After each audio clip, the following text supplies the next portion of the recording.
bonjour, donc on se retrouve dans cette vidéo pour que vous puissiez utiliser Matos Connect.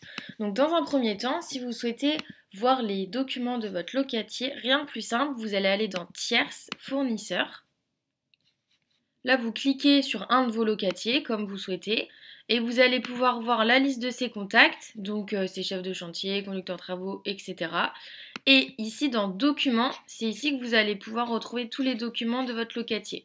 Et vous avez juste à cliquer dessus et ça vous ouvre le document.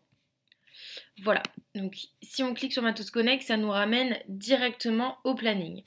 Donc ensuite, pour passer une commande à un de nos locatiers, rien de plus simple, vous cliquez sur le planning, vous faites clic droit, nouvelle commande de location, vous choisissez le demandeur, la date avec la durée, donc par exemple 2 jours, vous choisissez votre chantier, et comme vous avez créé vos chantiers au préalable, ça rentre les informations directement. Vous choisissez quel type de matériel vous souhaitez, donc par exemple un 6x4, vous pouvez choisir l'heure d'embauche, ça c'est possible, mettre des consignes particulières, par exemple entrée du chantier par la rue Saint-Paul, ajouter des fichiers, ça c'est aussi possible, par exemple le plan d'un chantier.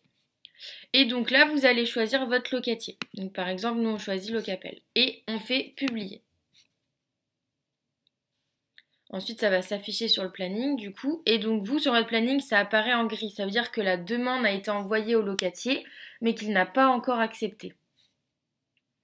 Donc ensuite, quand votre mission, elle est en bleu, donc quand elle n'est plus en grise, quand elle est en bleu marine, ça veut dire que votre locatier a accepté la mission.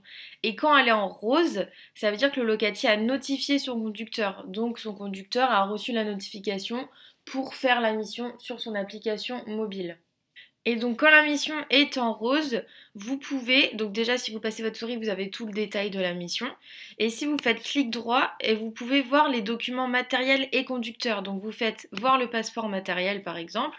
Et là vous cliquez et vous allez pouvoir voir du coup le document du camion, c'est possible.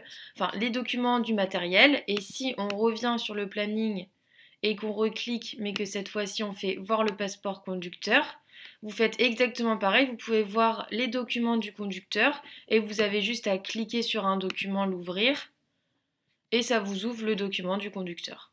Voilà, rien de plus simple. Mais au moins comme ça, vous pouvez contrôler les documents en un clic sur le planning.